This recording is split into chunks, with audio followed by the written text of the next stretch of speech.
After 25 years of the fight against AIDS in America, the disease continues to spread. And although the HIV/AIDS epidemic has touched every corner of society, urban Black and Latino communities continue to see disproportionately high rates of infection. Half of all new HIV cases occur in young people under the age of 25. Of these, 3/4 comes from communities of color.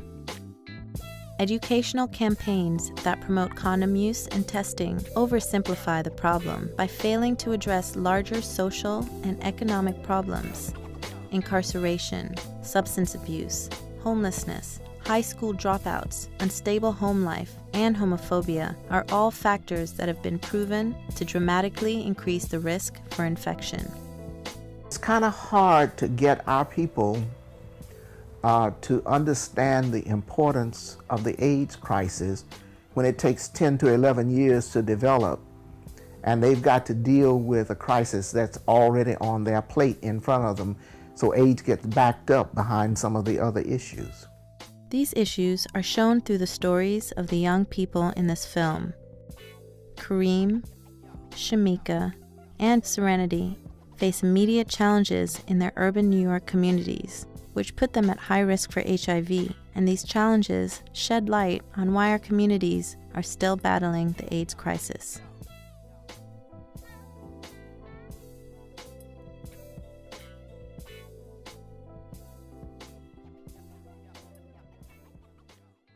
When the whole HIV thing came out, man, I mean, let me tell you something, man. Every chick I've ever dealt with makes me think twice. Am I going to go to the doctor and he's going to say, take these pills until you die? Forever. Yo, man, that's a serious thought, man. That's not, that's not herpes, man. That's not syphilis. That's not a couple of shots in the tush and take 2 of these and call me in the morning, because that's...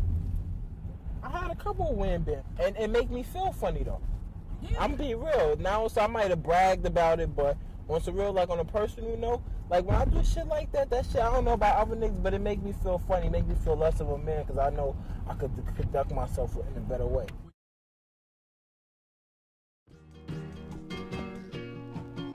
I'm in a $150, B. Iron Horse Hotel. What's that? Go sleep on the train, B. Smash that out. Wake up in the morning. Go see my keys at the store. Let me get a Lucy, a quarter water, oatmeal cream pie. That'd be breakfast, B. Keep it moving.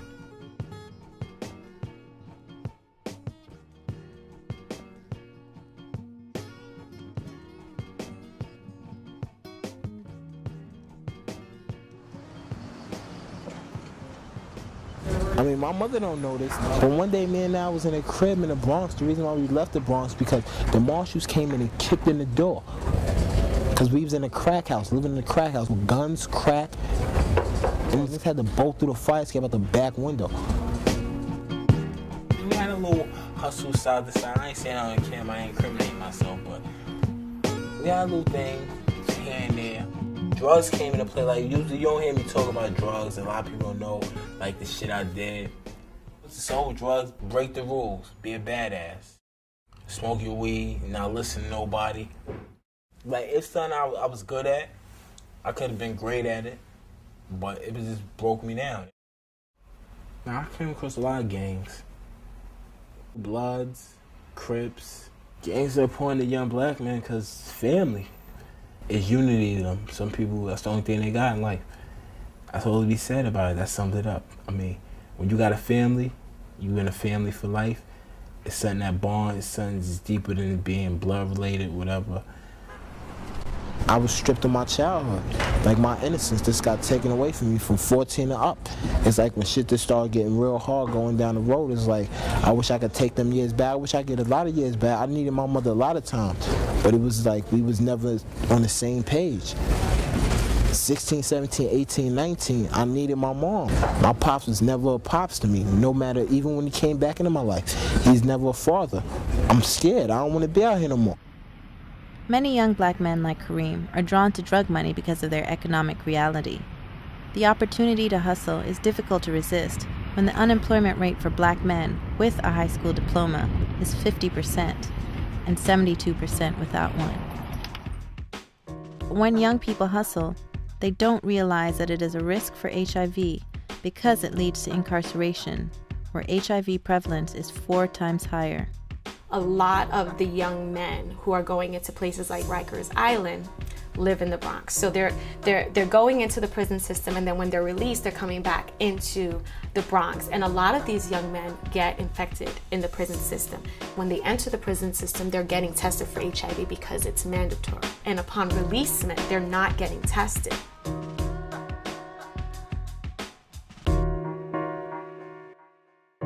There's no way you can have protected sex. You're not supposed to be having sex in jail at all. Prisons are not letting condoms go through. You know, some of them don't know they got it, some of them don't care they got it, some of them know how to go about treating it. So we all end up feeling it.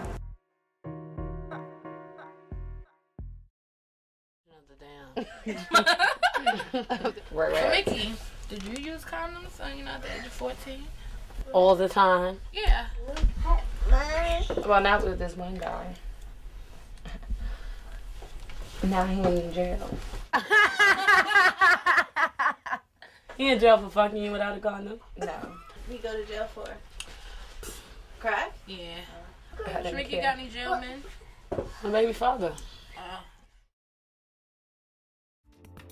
One day I was at the club.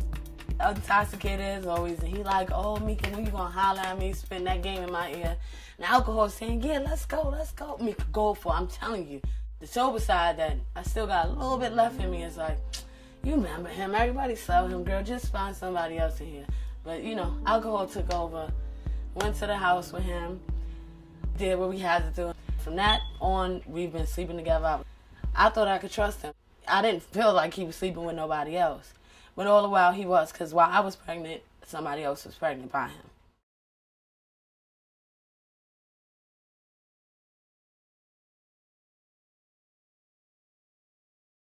He was a great daddy. He was always there for her, buying her stuff, but it was just, he was doing it the illegal way. He was making maybe $1,000 every 3 days. You know, if you quit that and you can get a job, but it's hard to get a job that's really making money when he can make the same amount of money in 2 hours. Being in the streets and being a hustler and going to jail, and that took a strain on me too, but it ruined his life. Just ruined it. There's no way now he can make that up for what he did, because he's been locked up too many times, and after a while it becomes a felony. So I never know if he was coming to my house one day or going to jail the next. So, I mean, and he's still locked up to this day, so in and out, in and out, in and out. A lot of young women like Shamika unknowingly put themselves at risk for HIV by not using condoms with their boyfriends, believing that their partners are monogamous, when in fact, they are not. But Shamika isn't thinking about HIV in this way, because she faces more immediate challenges. Shamika was born in the 80s to a crack-addicted mother. Shamika herself struggles with substance abuse. My mother, we have the same attitude, so it always clashes. We can't talk about nothing without arguing. She can't help me do better if she's still doing what I was doing when I was 16. How can you? How can I look up to you when all you want to do is party and bullshit? And then when I come to you and I'm thinking about doing something good, it's like, oh, wow, you're too late now. You should have did it when you was this age. That type of shit, I don't want to hear. Or we're going to wind up fighting. Yeah, Noonie! It's me! Hi, Noonie! I fell in love with her off the bat. She was a sweetheart. I got her to get her license. I got her to get into school. She's been with me for almost 4 years now. She was talking to me and, said that I seemed like a nice person and, we're going to have a plan. And if I could follow the plan, then, she'll help me, which was interesting for me, I've never really sat down and had a plan. I just go for the goddamn thing. Being with different guys, but I'm not saying everybody goes through it, but most of the people I know go through it. Alcohol, once again, taking me over. I'd wake up and he'd be gone, and I'd be like, where the fuck am I?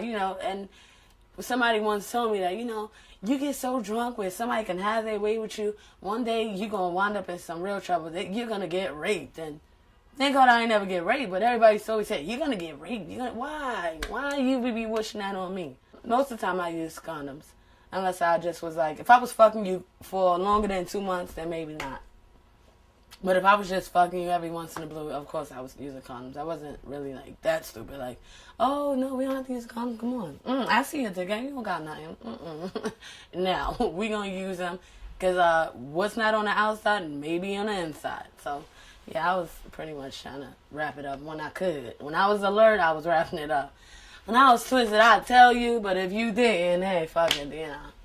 I just have to deal with the consequences in the morning or whenever the hell I got up. Young women from unstable homes without a strong bond to a parent are at a greater risk for substance abuse, and the chances of their sexual partners being infected are high in urban settings. This can then put them at risk for HIV because they're more likely to engage in unprotected sex when they are under the influence. Can you give a quick summary of your coming out story? Are you not out?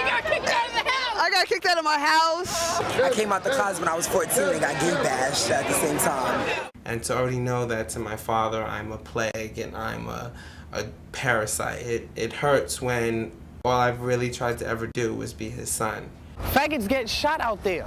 Niggas would shoot us. People don't understand that being gay and being in high school is not the easiest thing. You're risking your life by even going to high school. Like, you're risking your life by going to school every day. You don't know if you're going to make it home. Homophobic is an excuse for being scared. The transgender community is one of the hardest hit by the epidemic, with HIV rates as high as 25% in some urban areas. For trans youth, one of the many risks is sharing needles for black market hormonal therapy. Transgender, lesbian, and gay youth face a host of other risk factors.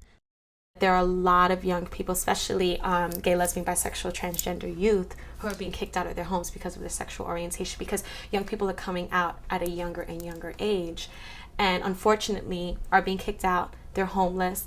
They have to find a way to eat. They have to find a place to stay, and a lot of these young people end up going into prostitution. I would go and have 2 lipsticks and I would put one on top of the other and it would make my lips look amazing. I made a lot of money when I first started in the village. You know, like every day that I would go out there was another guy, a client, a chick, a Joe, whatever you want to call them. They would come up and they would pick me out of a crowd out of 20. It was like easy, quick money. Whew, child, I'm an old school girl. These new girls are like crackheads. They get like $10, $20 a fucking blow. But I'm an old school girl. I used to get $100 for one blow job. I wound up homeless because my mother it was hard for her to accept my sexuality. I left on my own, you know, didn't want to return home. So I wound up homeless. And I was going from train to train, shelter to shelter, and sex working at the same time just so that I had money in my pocket, food to eat, clothing on my back. I really didn't know the streets. I didn't know nothing really. During the day, I would try to be over anyone else's house, or I would be roaming the village all day long until I had no other choice but to go home, which was the crack house at that time. I would walk in and immediately you smell the crack and the mixture of the dope and angel dust, and you would just smell it, and that was enough to drive me crazy. After a while, it was like, I just couldn't take it.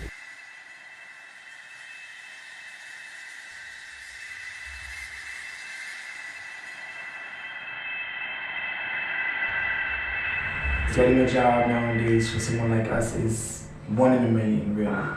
Nobody wants a male to female or a man dressed in women's clothing working in their company because it's not accepted by society. You know, there's a lot of places that trans women go to, you know, make their money at, and it's always doing the same thing, prostituting. When I first started, honey, I was a big bitch. I mean, I've had all kinds. It depended on what I was willing to do that night and what I felt like doing that night. I got lucky while I was out here. I was real lucky while I was doing my thing. I've lost a lot of friends from prostitution, actually. I've lost a lot of my girls. A lot of people that I felt close to died prostituting. They got in a car and nobody found them until they were decapitated in a fucking river somewhere.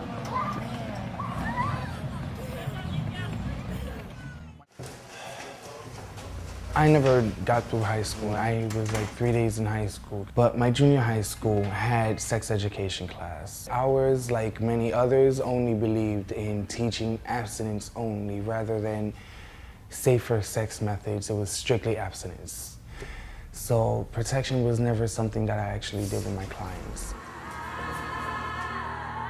Many LGBT youth experience harassment and even violence at school because of their sexuality or gender identity.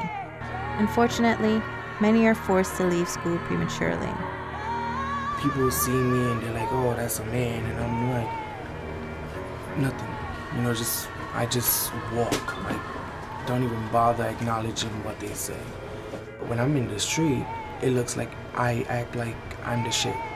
Like I have everything and I don't need nobody, and you know, it's just a little disguise to go and keep people off my back, basically. You know.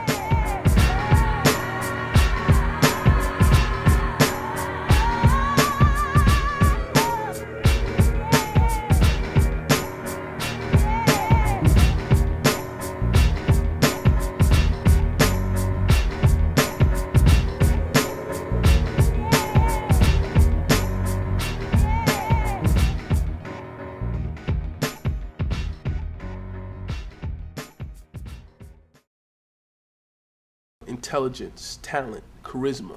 It's all inside of him. Unfortunately, what the street does is the street makes you push all of that down for survival. And people do what they have to do to survive first. And after we learn how to survive, then we can learn how to live. And Kareem is at that place where he's about to start learning how to live. Look at Khalid. Look what he did to me. Like, I'm gonna be real. If it wasn't for Khalid, I think I would have really went to jail. Because Khalid, like, really, he makes me think. Tell him, yo, you're my brother, my cousin, my pops, my best friend. He came from the same hood, but had to face the same niggas I gotta face, deal with the same gangs I had to face. And, you know, he didn't pick the gun up, he didn't bang out. He probably was, you know, pressed for money. He didn't feel the need to hit the block with crack, something like that, you know. And he doing good right now. He teaching, so I look at it as like, yo, I could do my thing like that, yo.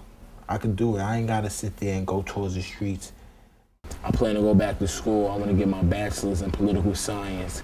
I think I contribute a lot to my community. You know, I can do a lot, you know, involving politics, because I'm aware of a lot of things that go on, and I got more contact with the direct, you know, hoodlums and thugs in the streets. You know, I can talk to them, they listen to me, and they respect me for what I do. You sex jump off. I don't know what you want to get on the court, man. Do a little workout. Let's head back this way.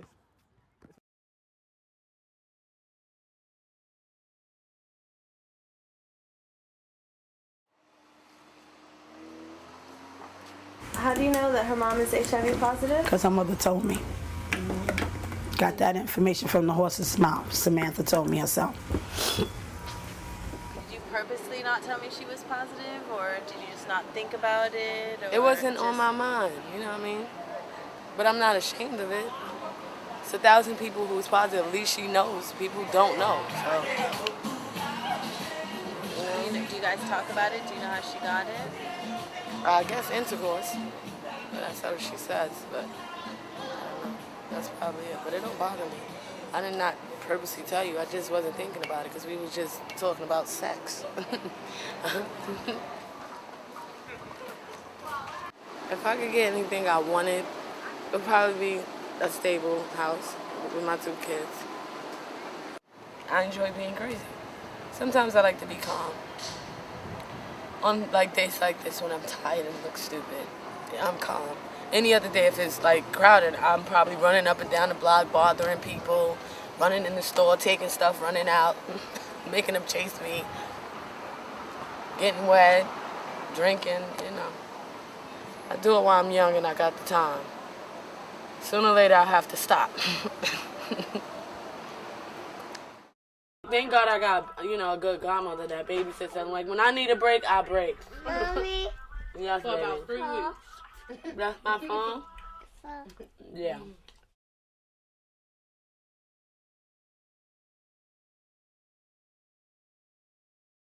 I was 17 when I found out that I was positive. I was horrified of the reaction my friends would have. Didn't tell nobody at first. About 4 months after, I got used to the thought, and I was like, you know what, fuck it. Either they're gonna like me anyway, they're gonna be my friend either way, or they're not. It's just gotten easier, And with all my friends, if HIV comes up in any conversation, I find a way to go and state that I am positive within that conversation.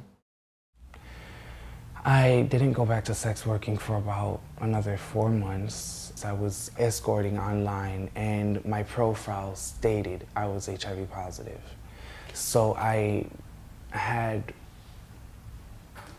a hard time making money, but at the same time I was like, it's better off me telling them that I'm positive ahead of time than them getting it from me the way I got it from someone else, unwillingly, unknowing.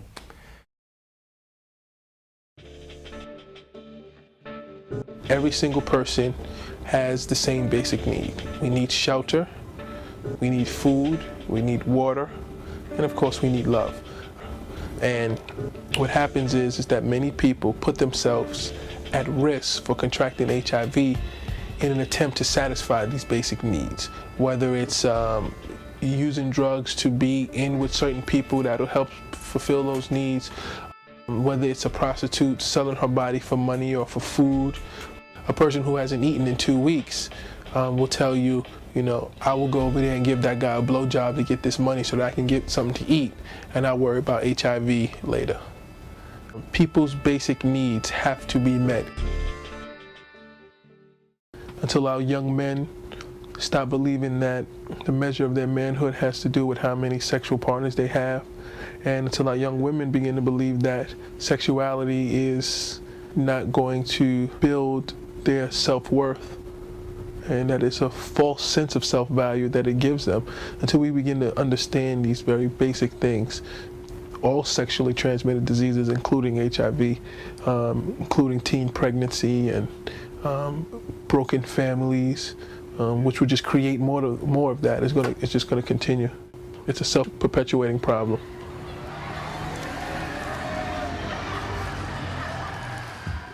Kareem, Shamika, and Serenity shared their stories with me and provided insight as to what it means to be a young person growing up in an urban setting.